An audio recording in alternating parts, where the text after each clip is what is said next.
ఆ గ్రౌండ్ లో వీళ్ళందరినీ కూడా ఆ నాటకశాల ఎదుట వీరిని నిలబెట్టడం జరిగింది. ప్రియమైన వాళ్ళ గమనించండి, ఈ అరిస్తాకు మాసిదోనియా ప్రాంతమైన గ్రీసు దేశంలోని తెస్సలోనిక పట్టణానికి చెందినవాడు.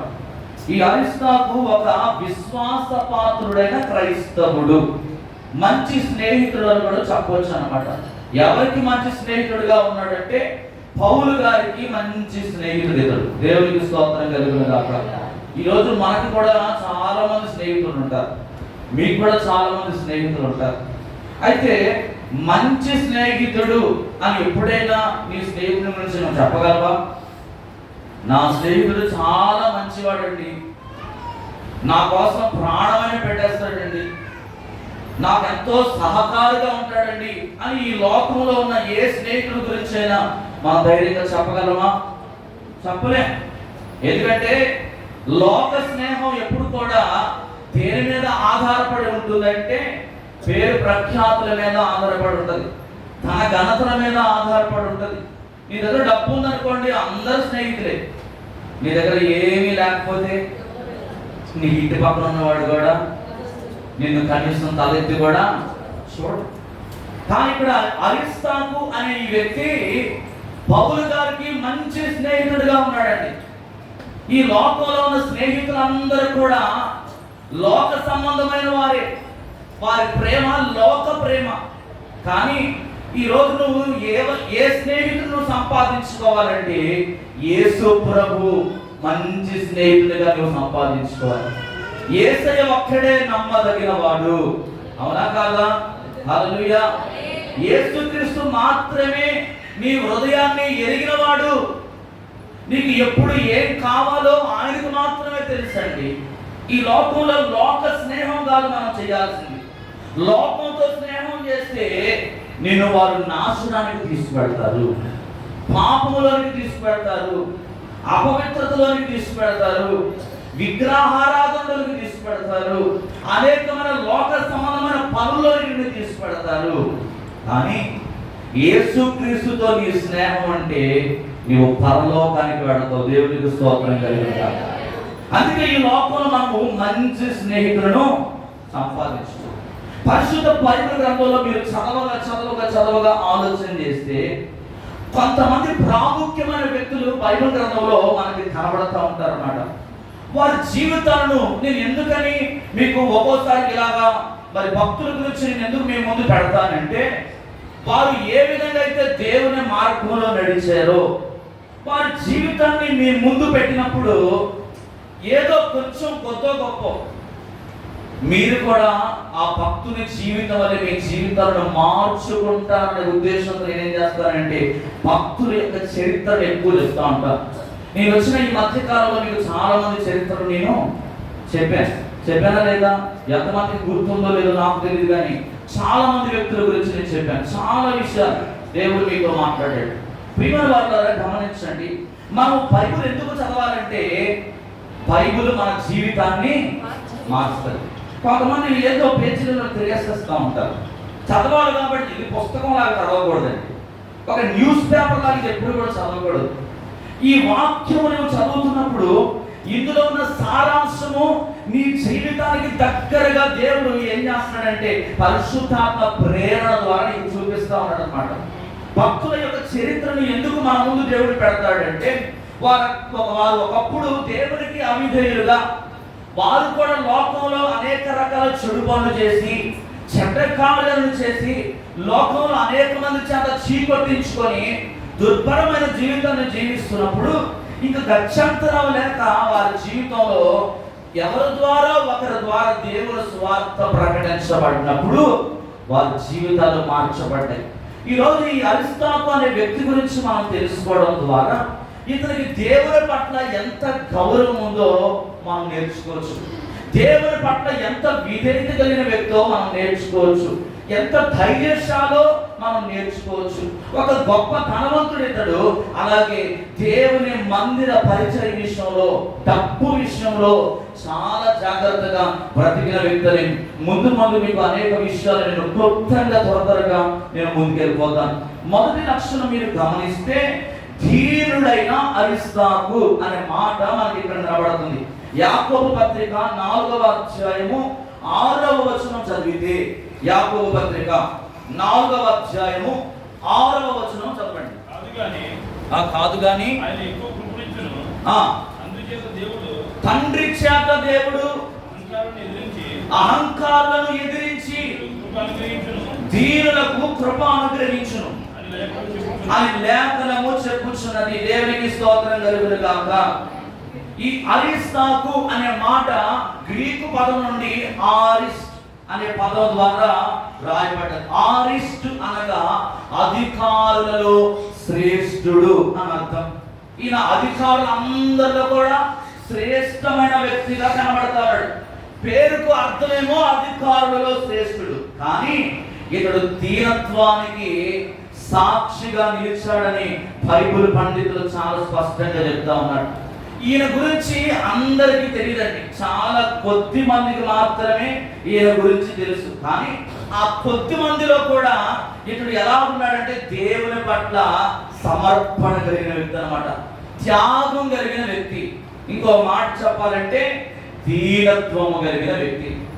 ఈరోజు సంఘాల్లో ఏం కనబడటం లేదు? దీనత్వం కనబడటం లేదు. ప్రభు ఏం చెప్తున్నాడండి? దీనులను ఎవరిని ఎదిరించి అంటున్నాడండి? గర్విష్ఠులను ఎదిరించి దీనులకు కృపించేవాడంట. ఈరోజు నువ్వు దేవుని నామ మహిమార్థమే వాడబడుతున్నావంటే, దేవుని సన్నిధిలో ఒక పనిముట్టుగా నువ్వు ఉన్నావంటే, నువ్వు ఏం కలిగి ఉండాలో తెలుసా? దీనత్వము. ఈరోజు ఒక మాట అంటే చాలా మంది ఓర్చుకోలేని విధానంలో జీవిస్తున్నారు, కానీ దీనత్వం కనబడటం లేదండి. ఒక క్రైస్తవుడుగా నువ్వు అన్యుడికి ఏం చెప్పగలవు? నువ్వు ఏమని సాక్ష్యం ఇవ్వగలవు? నీ జీవితాన్ని ఎలా నువ్వు చూపించగలవు? ఏ మాట కూడా నువ్వు సహించలేకపోతున్నావే.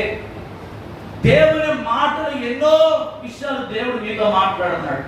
పరిశుద్ధాత్మ దేవుడు నీకు ఎన్నో విషయాలు బయలుపరుస్తున్నాడు, కానీ అవన్నీ ఏమైపోతున్నాయి? మీకు ఒక ఉదాహరణ చెప్పాలని ఆశపడతా ఉన్నాను.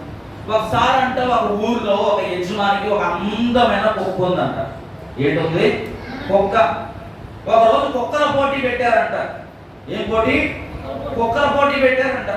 కుక్కల పోటీ పెడితే ఆ అందమైన కుక్క, ఆ విశ్వాస పాత్రుడైన ఆ కుక్క ఆ యజమాని ఏ పని చెప్పితే ఆ పని ఏం చేస్తుంది? ఒక పాలు ఇస్తాడంట. ఒక పాలు అంత దూరం విసిరేస్తే వెళ్ళి ఆ పాలు తీసుకొని రా అని చెప్పాడు. నాకు పేరు ఉంటుంది కదా, ఒక ముద్దు పేరేదో, ఆ ముద్దు పేరుతో ఇదిగో ఆ దూరంగా విసిరిన పాలు తీసుకొని రా అంటే ఆ పాలు తీసుకొచ్చి ఆయన చేతులు పెట్టిందంట. ఒక గుడ్డ మొక్క విసిరేసి ఇదిగో దాన్ని వాసన చూసి నా దగ్గర తీసుకురా అంటే అది వాసన చూసి ఆ గుడ్డ మొక్కను తీసుకొచ్చి ఆ యజమాని చేతికి ఇస్తుందంట. చేతికి చేతి చేస్తుందో తెలుసా? తన కాళ్ళ దగ్గరే కూర్చొని నా యజమానుడు ఇంకా ఏ ఆర్డర్స్ వేస్తాడో, ఇంకా నాకు ఏ పని అయితే చెబుతాడో ఆ పని చేయడానికి యజమాని దగ్గర నుంచి వచ్చే ఆదేశాల కోసం ఆ కుక్క ఏం చేస్తుందో తెలుసా? తన కాళ్ళ దగ్గర పడుండి ఎదురు చూస్తాం.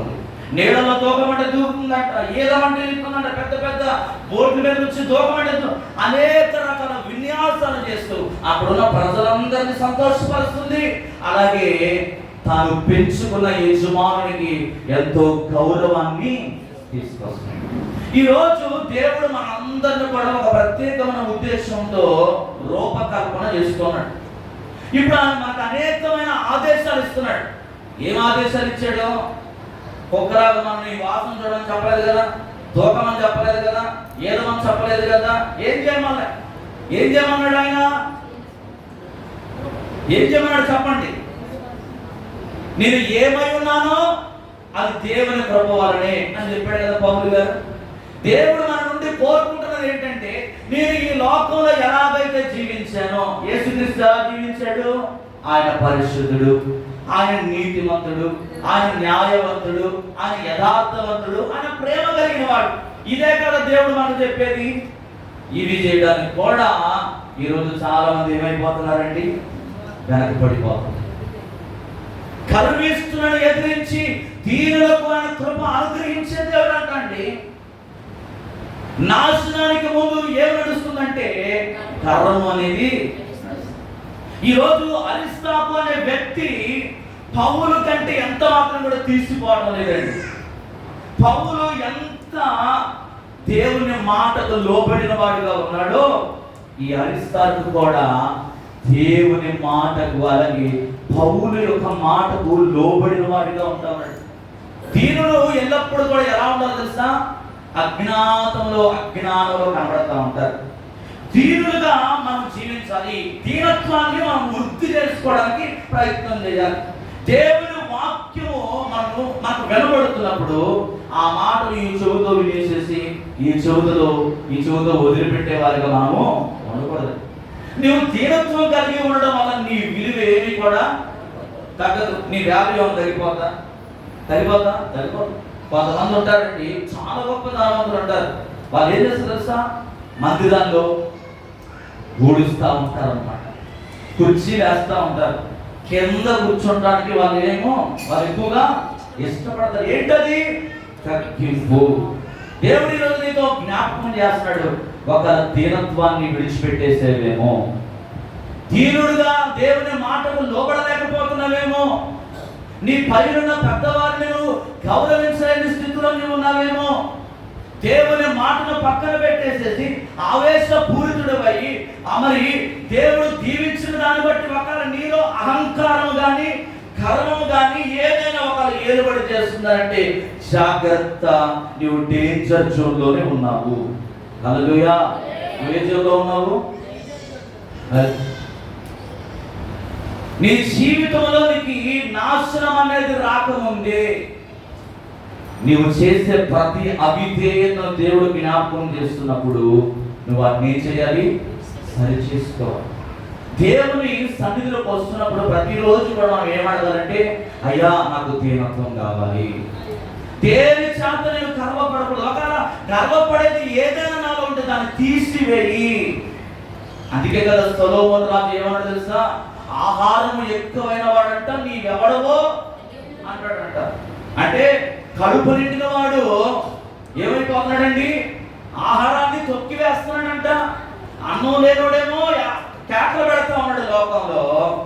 ఆహారము సమృద్ధిగా దయచేయబడిన వాడు ఏం చేస్తున్నాడు? దాన్ని తొక్కుతున్నాడంట. నీవెవడవో కళ్ళు నెత్తికెక్కేసేసి నీవు ఎవడవో అని అంటున్నాడంట. చూసారండి ఎంత భయంకరమైన పరిస్థితి. ఈరోజు దేవుడు మనం ఏం చేస్తున్నాడంటే, మనం ఏ పార్టీ వారమండి? దావీదు అన్నాడు కదా, ఇదిగో నన్ను ఇంతగా హెచ్చించుటకు నేను ఏ పార్టీ వాడను, నా కుటుంబము. ఈ మాట మనం ఎప్పుడు కూడా మర్చిపోకూడదండి. ఒక నిజమైన క్రైస్తవుడు, దేవుని నమ్ముకున్న బిడ్డ, నీ హృదయంలో ఎప్పుడు కూడా ఈ ఆలోచన రావాలి, నేను ఏ పార్టీ వాడను. అసలు ఈరోజు సమాజంలో నాకు ఈ గౌరవము, ఈ పేరు, ఈ ప్రఖ్యాత ఏంటి? అసలు నేను ఎక్కడో ఉండాల్సిన నన్ను దేవుడు తీసుకొచ్చి, ఒకప్పుడు నాకు విలువే లేదు, నా చుట్టాల దగ్గర నాకు విలువ లేదు, నా ఇరుగు పొరుగు వారి దగ్గర నాకు విలువ లేదు, నాకు ఆకలేస్తుందంటే పట్టెడు ముద్ద పెట్టిన వాళ్ళు లేరు. ఈరోజు ఈ ఘనత, ఈ విలువ, ఈ ఆధిక్యత నాకు ఎక్కడి నుంచి వచ్చింది? అది నీవిచ్చిందే కదయ్యా, నీ కృప ద్వారే కదయ్యా నేను ఈరోజు ఈ స్థితిలో ఉన్నాను. నా భార్య, నా బిడ్డలు మేము మంచి ఆహారం తింటున్నామంటే, మంచి వస్త్రాలు ధరిస్తున్నామంటే అది నీ కృపే కదని దావీదులాగా నువ్వు ప్రతిరోజు కూడా దేవుడు చూపిన కృప విషయమై నువ్వు ఎంత దేవుని స్తుతించినా కూడా తక్కువే. కానీ ఈరోజు ఏం చేస్తున్నారు? చాలా మంది దేవుని మీద కోపం ఇచ్చేసుకుంటూ ఉంటారు, దేవుని సన్నిధికి రాకుండా ఆగిపోతూ ఉంటారు. ఏయో విషయాలు వారి మనసులో పెట్టేసుకొని దేవునికి అవిధేయులుగా జీవిస్తూ ఉన్నారు. అది అంత మాత్రం కూడా నీకు ప్రయోజనం కాదు. దీనత్వం అడుగు దేవుడిని, అయ్యా నాకు దీనత్వం దయచే, సంఘమును నేను ప్రేమించగలిగిన మనసు నాకు దయచే, లోబడే తత్వము నాకు దయచే అని ఈ అరిస్తార్కు లాగా నువ్వు దీనుడవై అధికారులలో శ్రేష్ఠుడంట ఆయన. అటువంటి వ్యక్తి పౌలు గారి దగ్గర దీనుడై అతడు చెప్పిన మాటలు వింటా ఉన్నాడండి. కొలస్సీ రాసిన పత్రికలో 4వ అధ్యాయం 10వ వచనం చదివితే, నాతో కూడా చెరసాలలో ఉన్న అరిస్తార్కును బర్నబాకు సమీప జ్ఞాతి అయిన మార్కును మీకు వందనములు చెప్పుచున్నాను. ఈ మార్కును గురించి మీరు ఆజ్ఞలు పొందితే ఇతడు మీ వద్దకు వచ్చిన ఎడలా దేవునికి స్తోత్రం కలుగుతారు. దేవుడి దగ్గరికి వచ్చే వారిని ఎవరినైనా కూడా మనం ఏం చేయాలి? చేర్చుకోవాలి. సంఘం అంటే తెలుసా? ఫెలోషిప్, సహవాసం. మనం వాక్యం చదువుకుంటాం, అంటే వాక్యము చదువుతున్నాం కానీ వాక్యానుసారమైన జీవితము, అపోస్తుల బోధ ఉందా? సహవాసం ఉందా? ఎడతెగని ప్రార్థన జీవితం ఉందా? రొట్టె విరుచుట అనేది ఉందా? ఇవన్నీ కూడా మనం చేస్తున్నాం, చాలా సంతోషం. అయితే ఏదైతే మనం చేస్తున్నామో అది మన జీవితం ద్వారా చూపించాలి. చదివేది చదవడానికి పరిమితం అయిపోకూడదండి. చదివిన దాన్ని ఏం చేయాలి? జీవితంలో అలవర్చుకోవాలి. మన వ్యక్తిగత జీవితం ద్వారా చూపించాలి. ప్రభు ఏం చెప్పాడు? నిన్ను ఎవరైనా కుడి చెంప మీద చూపి పడితే ఎడం చెంప కూడా, ఎడం చెంప చూపించడమేమో కానీ తిరిగి కొట్టే పరిస్థితులు కనబడతా ఉన్నాయి లోకంలో. హల్లెలూయా. చేత పట్టాల్సిన అవసరం లేదు. మాటలే కత్తిపోటు లాగా ఈరోజు చాలా మంది హృదయాలు ఏం చేస్తున్నాయి? హలో, పక్కన కదిలించాలి. హల్లెలూయా. మాటలు కత్తిపోటు లాగా ఈరోజు చాలా మంది ఏం చేస్తున్నాయండి? గాయపరుస్తాం. ఈరోజు దేవుడికి వాక్యానుసారంగా జ్ఞాపకం చేస్తున్నాడు. ఇదిగో మార్కును బర్నబాను మీరు చేర్చుకుంటని. పౌలు ఎక్కడి నుంచి రాస్తున్నాడంటే చెరసాలలో ఉండి ఉత్తరం రాస్తున్నాడు. ఒక గొప్ప దైవజనుడు అండి. అతడు చెరసాలలో ఉండి కూడా సంఘాన్ని ఏం చేస్తున్నాడంటే ఒక తాటి మీదకు తీసుకొస్తున్నాడు. ఈరోజు సంఘములో ఉన్న ప్రతి ఒక్కరు కూడా ఒక అరిస్తార్కు అని మీరు బాధ్యత తీసుకోవాలి. ఎవరు మందిరానికి రావటం లేదు, ఎవరు దేవునికి దూరం అయిపోతున్నారు, ఎవరు అవిధేయులుగా జీవిస్తున్నారు, ఎవరు అపరిశుద్ధతతో నడుస్తూ ఉన్నారు, ఎవరు చెడు తలంపులతో జీవిస్తున్నారు, ఎవరు మందిరానికి రావట్లేదు, ఈ విషయాలన్నీ కూడా సంఘమంతా కూడా ఒక బాధ్యతతో ఏం చేయాలంటే అడుగులు వేయడానికి ప్రయత్నం చేయాలి. అప్పుడు సంఘము ఒక ఫలభరితమైన విధానంలోనికి వెళ్ళిపోతుంది, ఒక ఆశీర్వాదకరమైన విధానంలోకి వెళ్తుంది, ఒక ఆరోగ్యకరమైన విధానంలో సంఘము దీవించబడడానికి అవకాశం ఉంటుందండి. దేవునికి స్తోత్రం కలుగుతుందా? ఈరోజు ప్రార్థన చేస్తారా? ఎంతమంది నాకు దీనత్వం కావాలని ప్రార్థన చేస్తారు చెప్పండి? చేతులు ఎత్తట్లేదు. వద్దా మీకు దీనత్వం? వద్దా? దేవుని కృప వద్దా మీకు? హల్లెలూయా. దేవుని కృప మనకు కావాలి. ఇంకొక మాట, ఇతడు ధైర్యవంతుడని బైబిల్ గ్రంథం చెప్తా ఉంది. అపోస్తల కార్యము 17వ అధ్యాయం 3వ వచనం చదివితే, నేను మీకు ప్రచురము చేయు యేసుక్రీస్తు అయి ఉన్నాడనియు తీరేదా? ఇంకా 17:3 లేఖనములలో నుండి దుష్టాంతములనెత్తి విప్పి చెప్పుచు వారికి 3 విశ్రాంతి దినములు తర్కించుచుండెను. దేవునికి స్తోత్రం కలుగునుగాక. అపోస్తలుడైన పౌలుతో కూడా సువార్త యాత్రలో నిలిచి ఉన్న ఏ ఒక్కరికంటే కూడా ఇతడు తక్కువ వాడు కాదంట. పౌలు గారు రెండవసారి సువార్త దండయాత్రకు తెస్సలోనిక అనే పట్టణానికి వచ్చినప్పుడు అక్కడ తక్కువ కాలం అంటే 3 వారాలు మాత్రమే ఇతడు పౌలు గారితో సువార్త పరిచర్యలో ఇతడు పనిచేస్తా ఉన్నాడండి. సామెతల గ్రంథంలో 13:20 అంటాడు, జ్ఞానుల సహవాసము చేయువాడు జ్ఞానము గలవాడు, మూర్ఖుల సహవాసం చేయవాడు. అది ఈరోజు నీ సహవాసం ఎవరితో ఉంది? ఇతడు చాలా తక్కువ టైములో ఎప్పటి నుంచో పేరు ప్రఖ్యాతులు గట్టించిన ఒక గొప్ప సేవకుల మధ్యలో వారికంటే ఎంత మాత్రం కూడా తక్కువగా తీసుకోలేదంట. అంటే ప్రార్థించే విషయంలో కావచ్చు, సువార్త పనిలో సహకరించే విషయంలో కావచ్చు.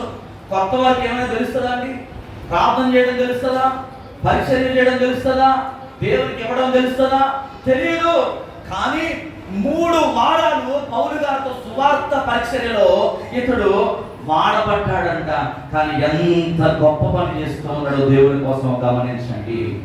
దేవుని పరిచయంలో మనకి కొన్ని కష్టాలు ఎదురవుతూ ఉంటాయండి, కొన్ని ఎదురు దెబ్బలు మనకు తగులుతూ ఉంటాయి, కొన్ని అవమానాలు కూడా మనం వెళ్ళాల్సి వస్తుంది, ఒక్కోసారి భయపెట్టే పరిస్థితులు మనకి ఎదురవుతూ ఉంటాయి.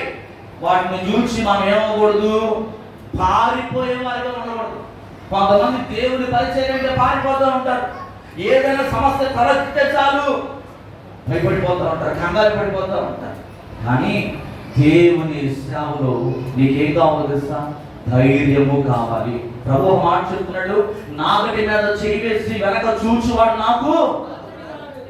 నాగటి మీద అంటే దేవుని సేవలకు వచ్చే ఒకసారి సంఘం అనే తోటలో దేవుడు నిన్ను నాటాడంటే నువ్వు ఎవరి ఆధీనంలోనికి వెళ్ళిపోవాలంటే దేవుని ఆధీనంలోనికి వెళ్ళిపోవాలి. ఈ యొక్క అరిస్తార్కండి తక్కువ సమయంలో ఇతడు పౌలు యొక్క మాటల చేత ఆకర్షింపబడతాడు. పండితుల యొక్క అభిప్రాయం ఏంటంటే ఆ 2వ మారు సువార్త దండయాత్రలో ఇతడు రక్షింపబడి ఉన్నాడని అనేక మంది పండితులు వారు అభిప్రాయం చెందుతూ ఉన్నారు. ఎందుకు తెస్సలోనిక పట్టణాన్ని పౌలు గారు ఎన్నుకున్నారంటే దేమేత్రి అనే ఒక కంసాలి వాడు ఏం చేస్తున్నాడంటే వెండి వస్తువులు తయారు చేసే వ్యక్తి అన్నమాట. తెస్సలోనిక పట్టణం అంతా కూడా కంసాలు వారితో నింపబడుతున్న ప్రాంతం. అది చాలా ధనవంతులు ఉంటారు అక్కడ. వాళ్ళ వ్యాపారం ఏంటంటే వెండి వస్తువులను తయారు చేసి అర్తివీ దేవికి వెండి ఆలయాలు చేస్తూ వాళ్ళు ఆ వెండి వ్యాపారం ద్వారా జీవనాన్ని మరి జీవిస్తూ ఉండేవారు. వారి యొక్క ఆదాయం మొత్తం కూడా వెండి వస్తువుల ద్వారా వస్తూ ఉంటాయి. అయితే ఎప్పుడైతే ఈ పౌలు గారు ఈ యొక్క తెస్సలోనిక పట్టణంలో సువార్త ప్రకటించడానికి వచ్చాడనే సంగతి ఈ దేమేత్రి అనే వ్యక్తికి ఎప్పుడైతే అర్థమైందో, ఆ అర్థం అవ్వగానే ఏం చేస్తాడంటే ఈ యొక్క యూలి అనే ఈ శతాధిపతి దగ్గరకు వచ్చి చెప్పేస్తాడు. ఎందుకంటే ఇదిగో మనం ఎన్నో సంవత్సరాల నుంచి ఈ అర్తివీ దేవికి మనం విగ్రహాలను తయారు చేస్తా ఉన్నాం. ఈ యొక్క విగ్రహం తయారు చేయడం ద్వారానే మనకు ఆదాయం వస్తూ ఉంది. ఇంత మరి డబ్బులు మనం సంపాదిస్తున్నామంటే ఇదంతా కూడా మన యొక్క పూర్వీకులు మనకి ఇచ్చిన అవకాశం. మన పూర్వీకుల నుంచి, మన తాత ముత్తాతల నుంచి వస్తున్న ఆచారం ఇది.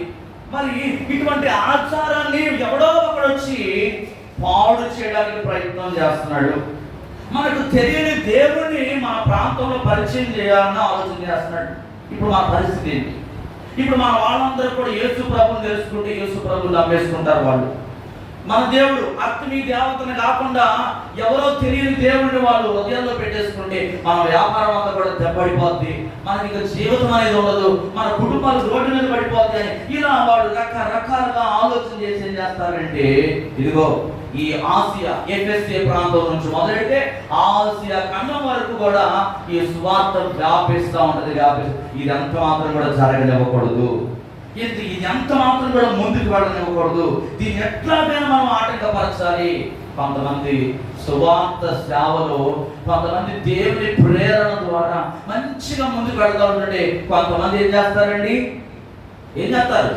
చెడిపోయడానికి ప్రయత్నం చేస్తూ ఉంటారు, పాడు చేయడానికి ప్రయత్నం చేస్తూ ఉంటారు. వాళ్ళు చెయ్యరు, వేరటమే చెయ్యరు. ఇదొక దీన్ని ఏమంటారంటే ఒక గజ్జె అన్నమాట.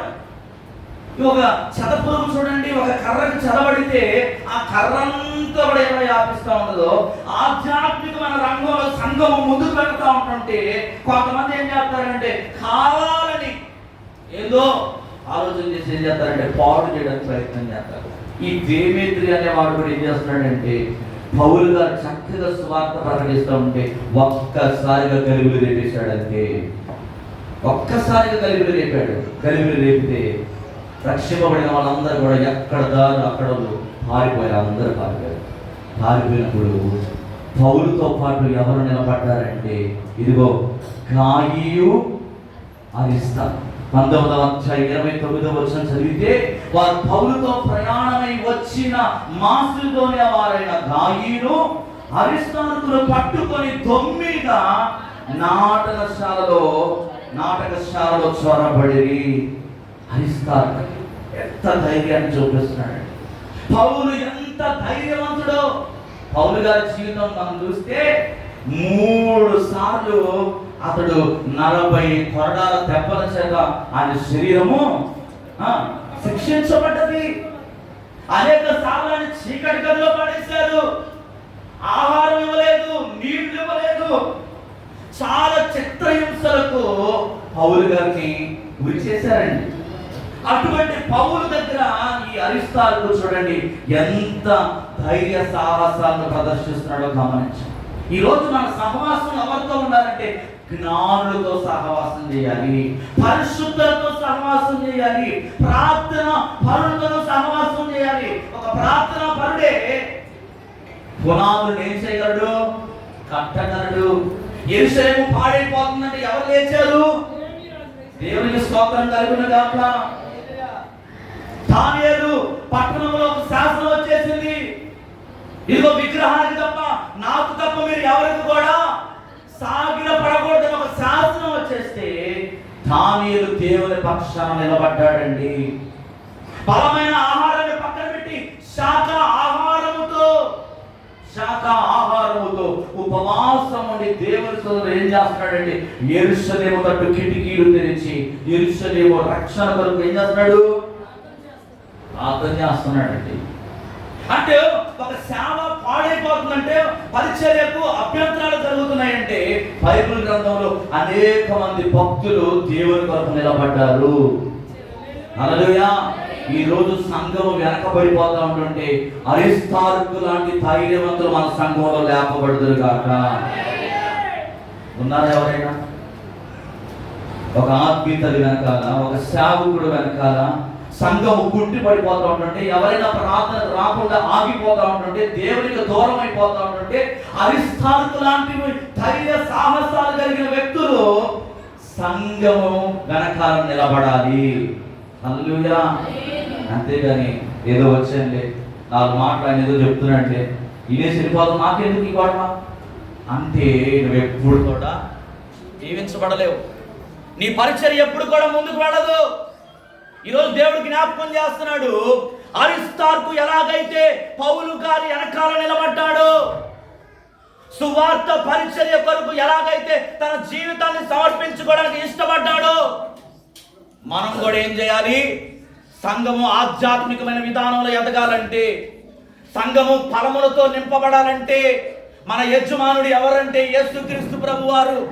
ఆయన మన దగ్గర నుంచి ఫలాలను ఆశిస్తా ఉన్నాడండి. ఆయన అన్యజనుల ఎదురు వెలగొట్టి సంఘం అనే పొలములో ఆయన మనల్ని నాటాడు. ఆయన మన దగ్గర నుంచి కోరుకుంటాడు ఏంటంటే ఫలాన్ని కోరుకుంటాం.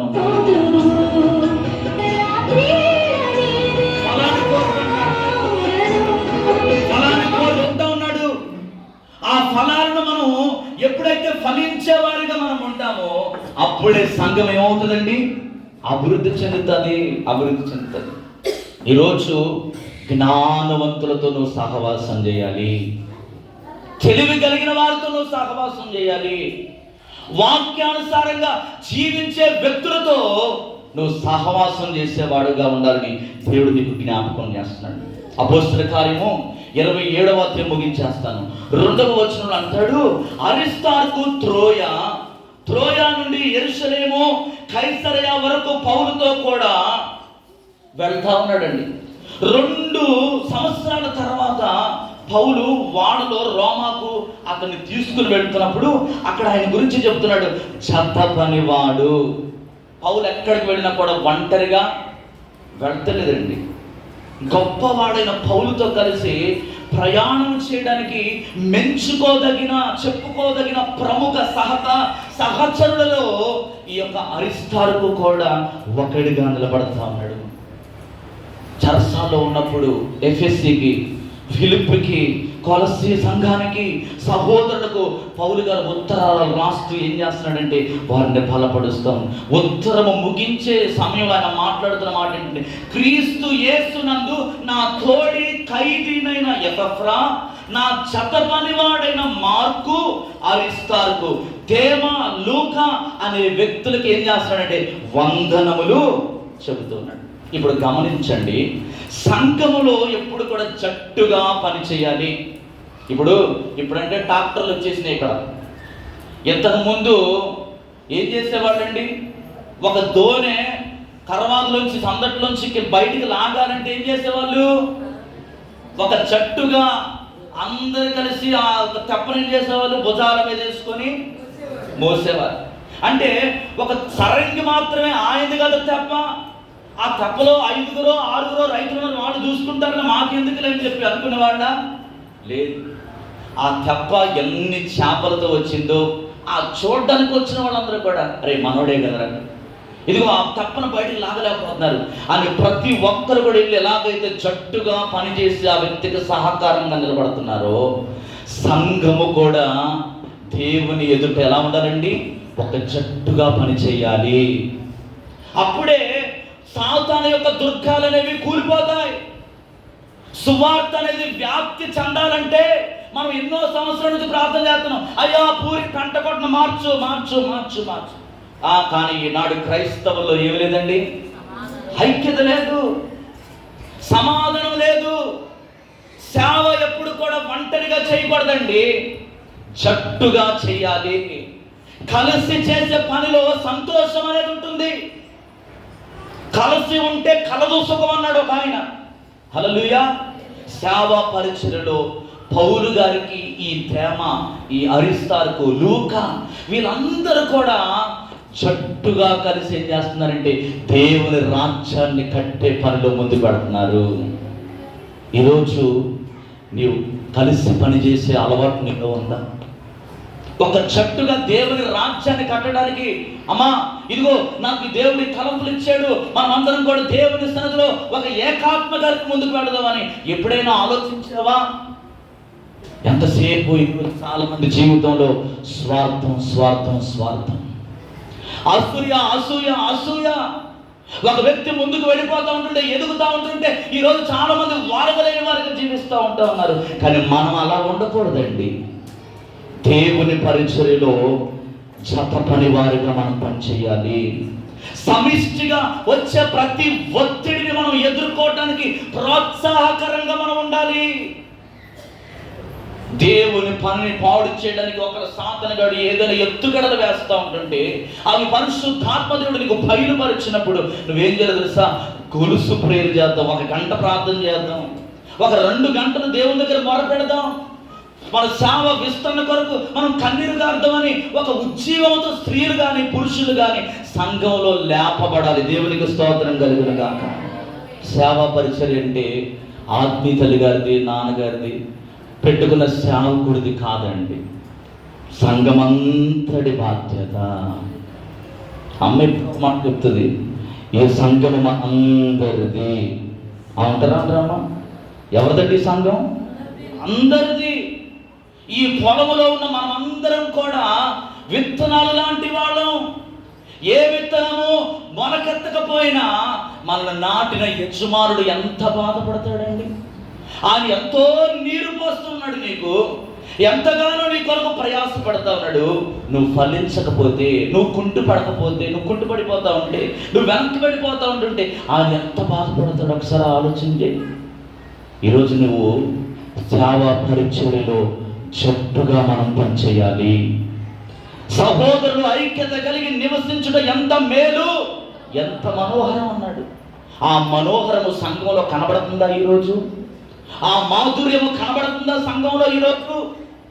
పౌలు చెరసాలలో ఉంటే ఈ అరిస్తారుకు, లూకా వీళ్ళందరూ కూడా ఏం చేస్తున్నారంటే సంఘమును సమిష్టిగా జత పని వారిగా పనిచేస్తున్నారు. పౌలు వెనకాల నిలబడుతున్నారు, ధైర్యాన్ని ఇస్తూ ఉంటా ఉన్నారు, ప్రోత్సాహాన్ని కలిగిస్తూ ఉన్నారు, చేయూతను అందిస్తూ ఉన్నారు. ఈరోజు మన సంఘము కూడా అరిస్తారుకు లాంటి జత పని వారిగా సంఘములో కనబడాలండి. కొరింథీ రాసిన పత్రిక 3వ అధ్యాయం 9వ వచనం అంటున్నాడు, మేము దేవుని జత పని వారమై ఉన్నాము, మీరు దేవుని వ్యవసాయమును, దేవుని గృహమునై. మనం ఎవరమంట? దేవుని గృహాలు మనము, దేవుని వ్యవసాయము మనం, దేవుని జత పనివారం మనం. ఆయన పొలములు మనల్ని దేవుడు ఏర్పరచుకున్నాడు. దేవుని గృహాలుగా కనబడుతున్నావా నువ్వు? దేవుని గృహం అంటే ఎలా ఉంటుందండి? ఎలా ఉంటుంది? ఆశీర్వాదకరమైన గృహాలుగా ఉంటాయి. కానీ ఈరోజు చాలా మంది గృహాలు ఎలా కనబడతా ఉంటుందంటే చీకటి గృహాలుగా కనబడతా ఉన్నాయి. దేవుని వెలుగు అనేది కనబడడం లేదు. నీవు దేవునితో జతపనివాడిగా ఉంటే కదా దేవుని వెలుగు నీ గృహం మీద ప్రకాశింపబడుతుంది. దేవుని ప్రసన్నత అనేది నిన్ను కమ్ముకుంటుంది. నీవు దేవునితో కలిసి సంబంధం కలిగి జీవిస్తేనే దేవుని వెలుగు నీలోనికి వస్తుంది, నీ గృహం వెలిగించబడుతుంది. దేవునితోనే మనం కలిసి నడవకపోతే మన గృహం ఎప్పుడు వెలిగించబడుతుంది. ఆలోచన చేయండి ఒక్కసారి. ఈరోజు దేవుని గృహముగా నువ్వు కనబడుతున్నావా? దేవుని సన్నిధిలో ఒక ప్రాముఖ్యమైన వ్యక్తులుగా దేవుని కొరకు ఏ విషయంలోనైనా నువ్వు నిలబడగలుగుతున్నావా? సహకారాన్ని అందించగలుగుతున్నావా? అరిస్తార్కు దేవుని సన్నిధిలో జత పనివాడిగా కనబడుతున్నాడు. చివరినండి అతడు దేవుని కొరకు నమ్మకంగా బ్రతికాడండి. పౌలు ఎంతమంది ఉన్నా కూడా చందా డబ్బులు, సంఘంలో వచ్చే చందా డబ్బులు పంపించే విషయంలో ఎవరిని పౌలు గారు ఎన్నుకుంటున్నాడంటే ఈ అరిస్తార్కే. ఒక సేవకుడు కానీ ఒక విశ్వాసి కానీ ఎక్కడ పడిపోతారంటే డబ్బు దగ్గర పడిపోతారండి. డబ్బు దగ్గర చాలా మంది ఫెయిల్ అయిపోతూ ఉంటారండి. డబ్బు నిన్నేం చేస్తుందంటే ఇదిగో నమ్మకాన్ని కోల్పోయేటట్టు చేస్తుంది. ఈ యొక్క మాట ప్రియమైన వాళ్ళ ఆర్థికమైన విషయాల గురించి బైబిల్ గ్రంథంలో 3225 సార్లు ప్రస్తావించబడ్డదండి. బైబిల్ గ్రంథంలో డబ్బు విషయంలో నమ్మకము లేని సేవకుడు కానీ విశ్వాసి కానీ ఏ పాపానికైనా కూడా తెగబడతారంట. దేన్ని చేయడానికైనా కూడా వెనకాడరంట. ఈరోజు దేవుడు నీకు ఇచ్చే ధనం విషయంలో 2 కొరింథీ 12:8-18 అంటాడు, మీ యొద్దకు వెళ్ళుటకు తీతును హెచ్చరించి అతనితో కూడా ఒక సహోదరుడు పంపితిని. తీతు మిమ్మును మోసపుచ్చి ఏమైనా అర్జించుకొనినా మీ యొక్క ఆత్మ వలనే ఒక అడుగు చాల ఎందే నడుచుకొనలేదా? పై వచనం అంటాడు 8:18 మరియు సువార్త విషయము సంఘ విషయములన్నింటిలో ప్రసిద్ధి చెందిన సహోదరుని అతనితో కూడా. ఈ 2 లేఖనాలు మీరు గమనిస్తే ఇందులో ఉన్న అంతరార్థం ఇక్కడ పేరు రాయబడలేదు, కానీ అరిస్తార్కు అనే పండితులు ఎంతగానో దృఢంగా నమ్ముతున్నారండి. దేవుడు అప్పగించిన పనిలో డబ్బు పంపించే విషయంలో అరిస్తార్కు నంబర్ 1 వ్యక్తిగా కనబడతా ఉన్నాడు. ఎంతోమంది ఉన్నాడు, త్రోపిమ్ ఉన్నాడు, తూకీకు ఉన్నాడు, మరి తేమా ఉన్నాడు, లోకా ఉన్నాడు. అందరిని కూడా కాదని ఎవరిని పంపిస్తున్నాడంటే 3 వారాలలో సువార్త విని రక్షింపబడిన అరిస్తార్కుకి పౌలు గారు డబ్బును తన చేతుల్లో అప్పగిస్తున్నాడు. ఈరోజు డబ్బు నీ అవసరతను తీర్చే విధంగా ఉండాలి, కానీ నిన్ను పాపములో పడేసేటట్టుగా ఉండకూడదు. నీ అవసరాలను తీర్చాలి, డబ్బు నీ వెనకాల పరిగెత్తాలి, కానీ దానికోసం దేవుడిని కాదని దేవుని సన్నిధిని విడిచిపెట్టి ఈరోజు చాలా మంది పరిగెడుతున్నారు. వాళ్ళు ఏం సంపాదించుకుంటున్నారండి? ఈరోజు మందిరానికి రాకుండా చాలా మంది మానేస్తూ ఉంటారు, ఎక్కడెక్కడికో దొరుకుతూ ఉంటారు. ఏమొస్తారు చెప్పండి? 6 దినాలు కష్టపడి 7వ దినం విశ్రాంతి దినం ఒక దినం మందిరంలో గడిపితే 1000 దినాల ఆశీర్వాదం అంటున్నాడు దేవుడు. ఆ దీవెనకరమైన దినాన్ని ఏం చేస్తున్నాడంటే ఈరోజు చాలా మంది పోగొట్టుకున్నారు. ఏమొస్తుంది వాళ్ళకి? నెమ్మది ఏమైనా పొందుకుంటున్నారా? సమాధానం ఏమైనా పొందుకుంటున్నారా? పోనీ వారానికి సరిపడ 1 లక్ష రూపాయలు ఏమైనా వస్తున్నాయా? రావట్లేదు. ఏమి పొందుకోవడం లేదు. ఏం పొందుకుంటున్నారంటే అసమాధానం పొందుకుంటున్నారు, అశాంతిని పొందుకుంటున్నారు, అనారోగ్యాన్ని పొందుకుంటూ ఉన్నారు. ఇది మనకు అవసరమా? ఈరోజు దేవుడు జ్ఞాపకం చేస్తున్నాడు. దేవుడు నీకు అప్పగించిన సేవా పరిచర్యలో, దేవుడు నిన్ను ప్రేమించి నీకు ఇస్తున్న ధనం విషయంలో నువ్వు నమ్మకత్వాన్ని సంపాదించుకోవాలి. అరిస్తార్కు వలె సంఘములో, సమాజములో, సేవకుల విషయంలో దేవుడు జ్ఞాపకం చేస్తున్నాడు. డబ్బు దగ్గర నువ్వు చాలా జాగ్రత్తగా ఉండాలి. డబ్బు నిన్ను పాపములో పడేస్తుంది, స్త్రీ వ్యామోహములో పడేస్తుంది, లోకపు అలవాట్లలోనే పడేస్తూ ఉంటుంది, నాశనానికి తీసుకుని వెళ్ళిపోతుంది. నీవు దాన్ని ఆశించదవా? అది రెక్కలు ధరించి ఎగిరిపోతుందని సామెతల గ్రంథంలో సొలొమోను చెప్తున్నాడు. ఈరోజు దేవుడు జ్ఞాపకం చేసు, నమ్మకమైన వానికి దీవెనలు, నమ్మకత్వం. ప్రియమైన వారులారా, ఎబ్రీ పత్రిక 11వ అధ్యాయంలో అక్కడ విశ్వాసుల జాబితాల పేర్లు మనకు కనబడతాయి. కానీ ఈ అరిస్తార్కు పేరు ఆ విశ్వాసుల వీరుల జాబితాల్లో మనకు కనబడదండి. ఎందుకనంటే ఇతడు తెరచాటును నిలబడి ఉప్పు లాంటి పరిచయం చేస్తున్నాడు. మీరు గమనిస్తే ఈరోజు భూ ప్రపంచం మీద ఎంతోమంది దైవ సేవకులు తెర వెనకాల అరణ్యములో, ఎడారుల్లో, మీరు మణిపూర్ ప్రాంతాన్ని చూడండి, అక్కడ ఎన్నో అవిధేయత కలిగిన మరి కార్యాలు జరుగుతున్నప్పటికీ, సేవకుల మీద, సువార్థికుల మీద, విశ్వాసుల మీద ఎన్నో దాడులు జరుగుతున్నప్పటికీ వారు ప్రపంచానికి కనబడడం లేదు, కానీ దేవుని మాత్రం వారు ఆరాధన చేస్తున్నారు. అడవుల్లో, లోయల్లో, కొండల్లో దేవుని మాత్రం మర్చిపోవడం లేదండి.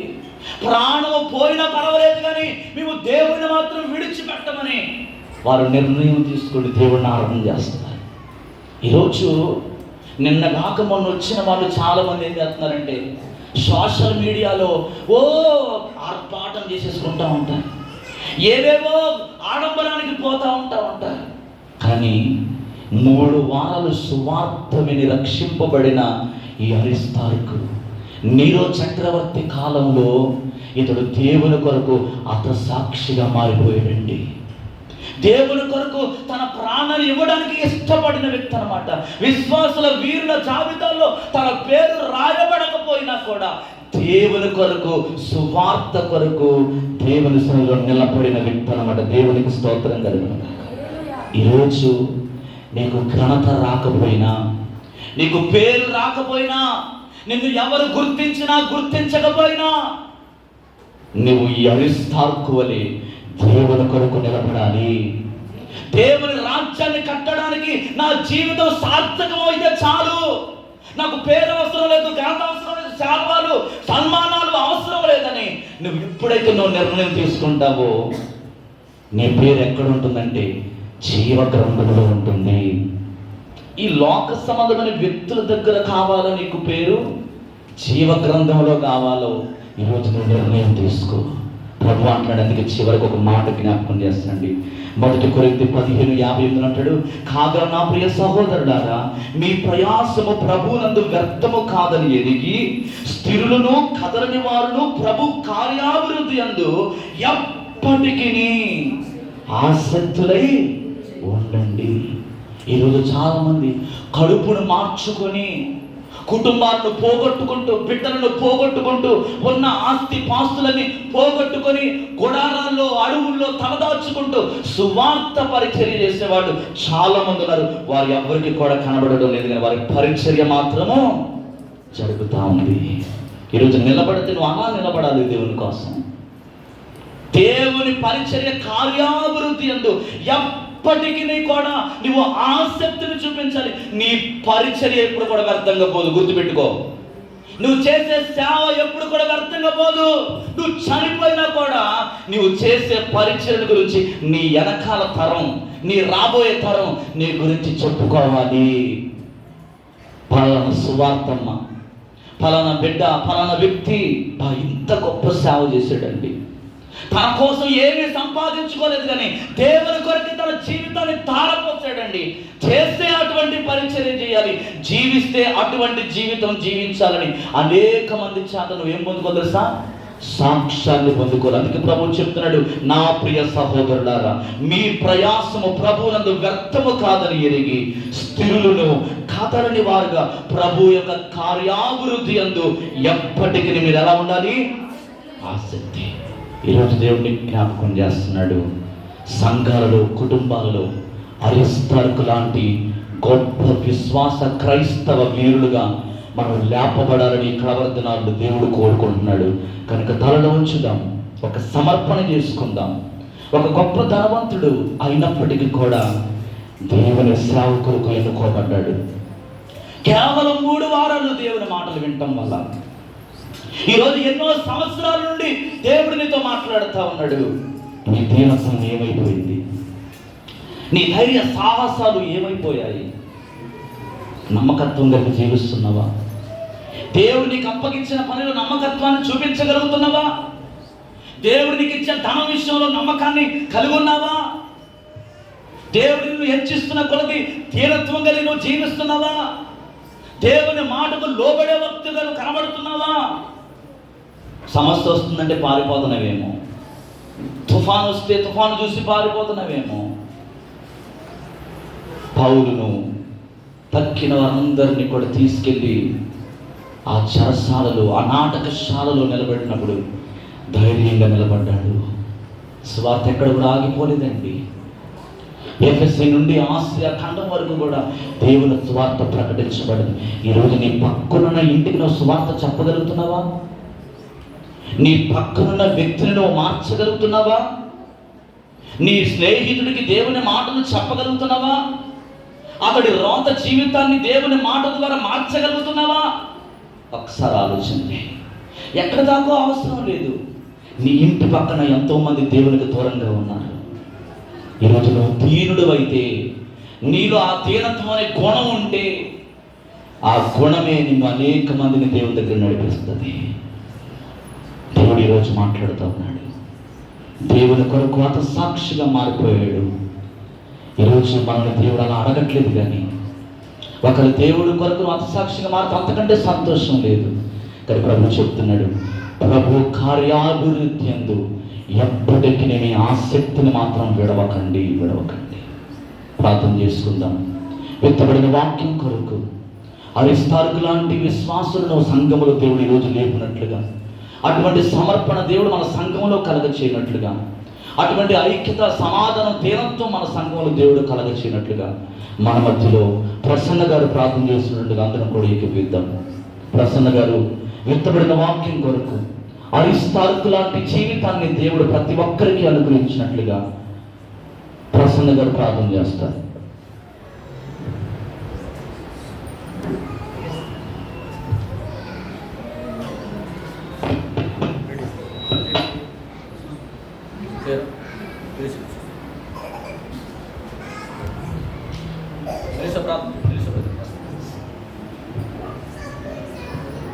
స్థుతి స్తోత్రం తండ్రి, పరిశుద్ధ తండ్రి, కృప